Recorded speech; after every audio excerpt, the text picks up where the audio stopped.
दूसरी तरफ यहां बैठे हुए हमारा लीडर नवाज शरीफ, और नवाज शरीफ एक डाकू, मुल्क को 30 साल से लूट के मुल्क से बाहर भागा हुआ है, झूठ बोल के बाहर भागा हुआ है। सारे मुल्क के सामने हमें कैबिनेट में हमें 6 घंटे में बताया कि उसको ये भी बीमारी है, उसको ये भी बीमारी है, उसको ये भी बीमारी है, वो जहाज में भी ना चढ़ सके, वो शायद मर जाएगा। शीरीन के आंसू आ गए कैबिनेट में, और शीरीन के आंसू आने आसान काम नहीं है स्पीकर साहब।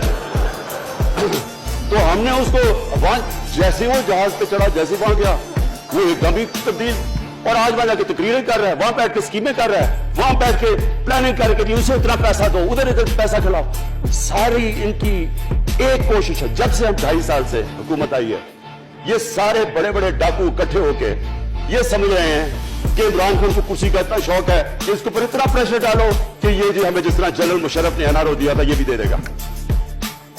जनरल मुशर्रफ, फौज उसके नीचे, अदलिया उसके कंट्रोल में।